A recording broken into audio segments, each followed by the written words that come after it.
I call to order the City Council business meeting for February 11th, 2025. City Clerk Clark, would you call the roll, please? Councilmember Rube, I'm sorry, I'll start over. Councilmember Rear, Here. Councilmember Rube, Here. Councilmember Williams, Here. Councilmember Roche, Here. Councilmember Pinkerton, Here. Councilmember Hutchings, Here. Mayor Shewmaker. Here. Please rise as you're able to join the Pledge of Allegiance. I Pledge allegiance to the flag of the United States of America and to the republic for which it stands, one nation, under God, indivisible, with liberty and justice for all.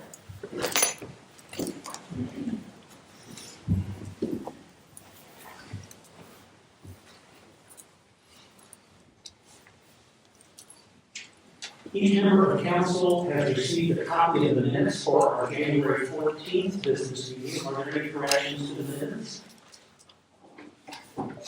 Hearing none, those minutes will stand approved as written. At this time, we will move on to citizen comments. And I will call on the first person here. Let me get the timer up and ready. The first person who is signed up is David Wright.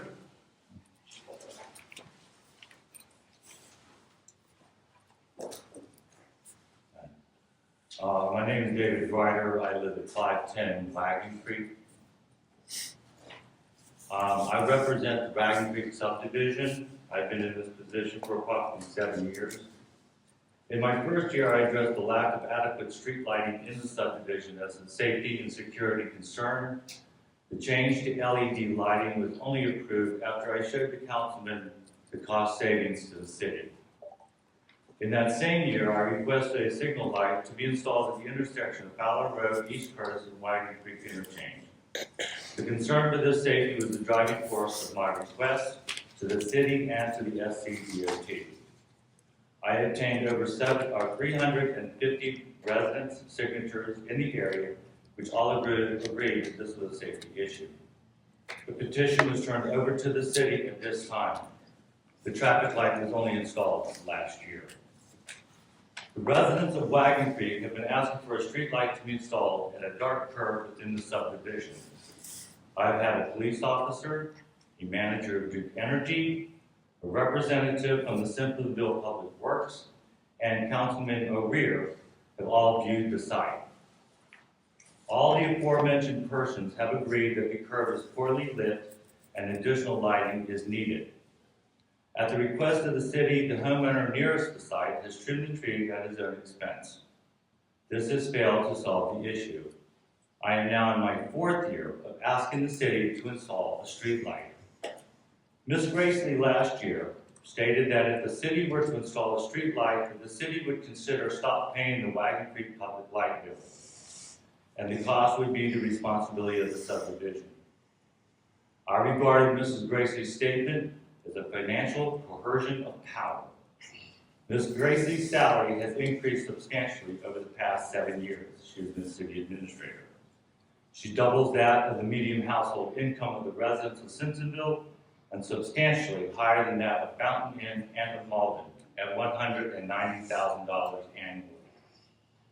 Does her salary demonstrate fiscal responsibility by the city's government, and where does that responsibility lie for the fair distribution of city funds for neighborhood improvements? I believe that the Simpsonville City Council has lost touch with the needs of the communities they serve. Mr. Hendricks, a visionary in this neighborhood, established these neighborhoods. His vision focused on family and community. All we're asking for is a street light to be installed as a proactive step to avoid injury or death from occurring at this curve. Thank you. Thank you, Mr. Wright.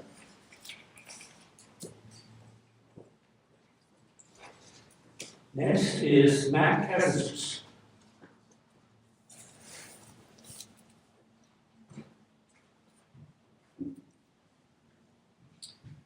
Thank you very much. My name is Matt Cazessus, and I live at 215 Kingsmead Lane. I'm here today to raise a concern about the level of accessibility at the revisions here at the playground at Gracely Park. We know that taking part in play is an essential aspect for the well-being and social development of all children, and in a playground space they have the best opportunity to develop physical coordination, positive social experiences, and cognitive growth that's essential to their emotional and social mental health. As parents and educators, we always seek to provide social spaces that invite all children to engage in collaborative play, provides equitable and blended access for children at all levels of social and physical ability, and to interact together. This type of blended play, we know through research, whether collaborative or parallel, creates a better community of togetherness, helps children develop empathy along social connections, and reduces the barriers that they may otherwise find in a variety of classrooms. The playground at the newly renovated Gracely Park, while very well intentioned and creative design, seems to fall short of some of these goals. These areas have very dynamic spaces, which may inadvertently exclude some children from being able to fully participate in all these spaces.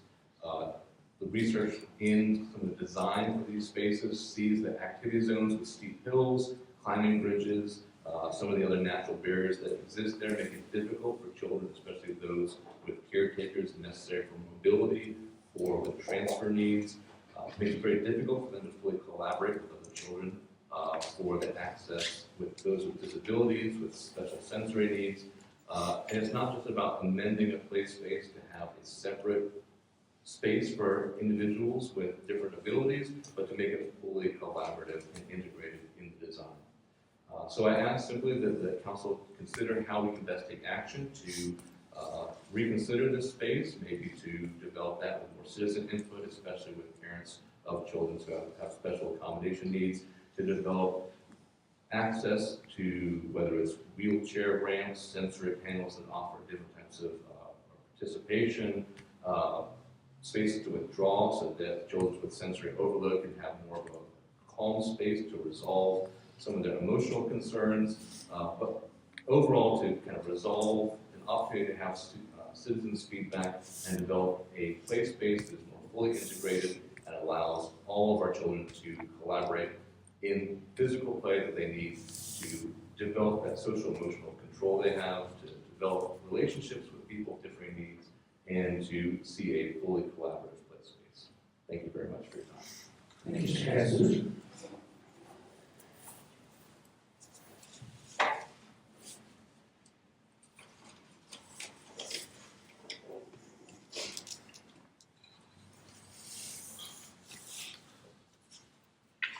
Item 6A, approval of the Welcome Center budget. Administrator Grayson, would you summarize, please? Yes, thank you, Mayor and Council. At the Committee of the Whole meeting 2 weeks ago, Whitney Ferguson from the Simpsonville Area Chamber was here. As you are aware, they provide the Welcome Center for the City of Simpsonville. That funding comes through the city from the state accommodations tax. Of the state accommodations tax allocation that we receive every year, the first $25,000 goes into the general fund budget, an additional 5% goes into the general fund budget, and then 35% for the Welcome Center, and another, 30% for the Welcome Center, and another 65% for events, which is the next item on the agenda. As the Welcome Center budget was presented, it's essentially the same that we have every year. It's paying for a portion of salaries, a portion of utilities, rent of the facility, and materials that are handed out to visitors in the center. Thank you. Motion is in order. Councilman Hodges. Mayor and Council, I'll make a motion to approve the Welcome Center budget as presented. Second. I have a motion from Councilmember Hutchins with a second from Councilmember O'Leary. Discussion. Hearing none, all those in favor signify by saying yes. Yes. All opposed signify by saying no. That motion carries by a vote of 7-0. Item 6B, approval of the Accommodations Tax Advisory Committee recommendations. Administrator Grayson, would you summarize, please? Yes, thank you again. As I mentioned in my previous summary, 65% of the state accommodations tax is by law required to be available to various events and organizations that bring visitors into the city. You were provided with the Accommodations Tax Advisory Committee's recommendations at the Committee of the Whole 2 weeks ago, and nothing has changed since that vote was taken to move this to the business agenda. Thank you, Administrator Grayson. The motion is in order. Councilmember Roche. Mayor, I move that council approve the Accommodation Tax Advisory Committee recommendations. Second. I have a motion from Councilmember Roche with a second from Councilmember Williams. Discussion? Hearing none, all those in favor signify by saying yes. Yes. All those signify by saying no. That motion carries by a vote of 7-0. Item 6C, the request for proposal for FEMA assistance selection of ICF Incorporated. Administrator Grayson. Thank you.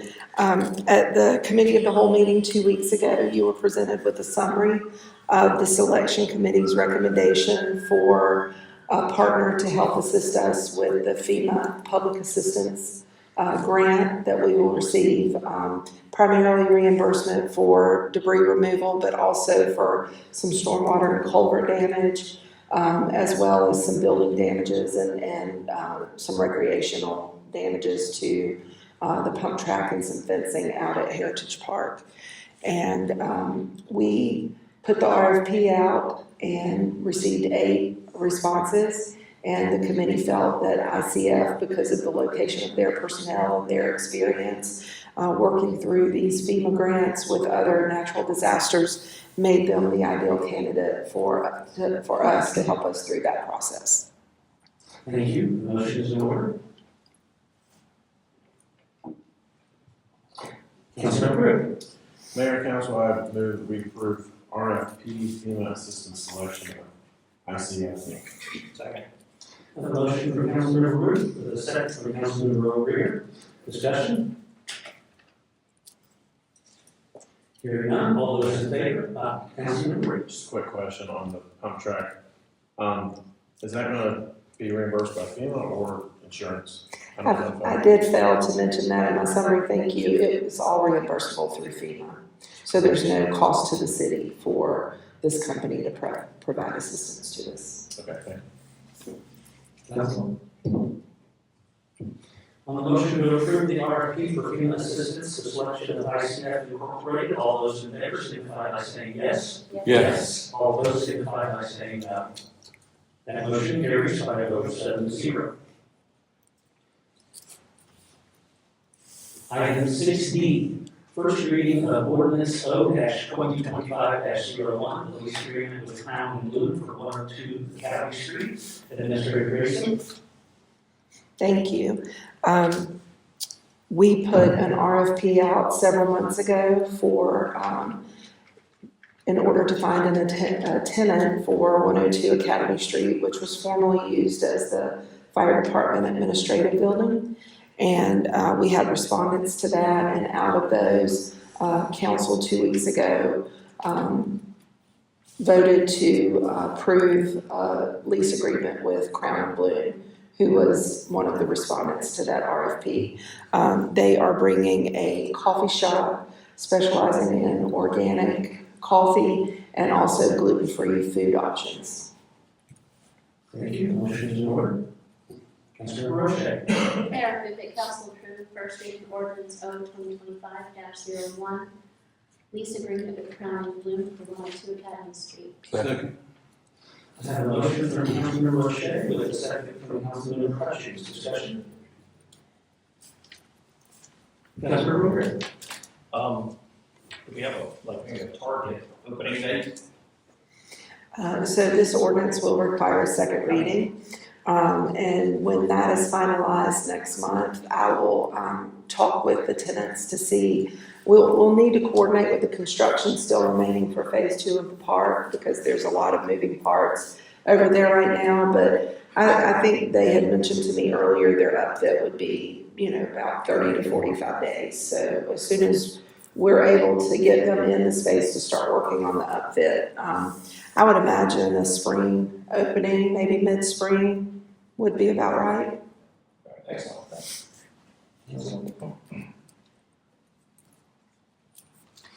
On the motion to approve on first reading ordinance O-2025-01, the lease agreement with Crown Bloom for 102 Academy Street. All those in favor signify by saying yes. Yes. All opposed signify by saying no. That motion carries by a vote of 7-0. Item 6E, resolution R-2025-01, requesting a pedestrian crossing across East First Street at Poinsettia Drive and Park Drive from SCDOT. Councilmember Pinkerton, would you summarize, please? Yeah, Mayor, Council, I move to approve resolution R-2025-01, requesting pedestrian crossing at Poinsettia Drive at Park Drive from SCDOT. Second. A motion from Councilmember Pinkerton with a second from Councilmember Wood. Discussion? Hearing none, all those in favor signify by saying yes. Yes. All opposed signify by saying no. That motion carries by a vote of 7-0. That concludes all of our business for this evening. If there are no objections, we will stand adjourned.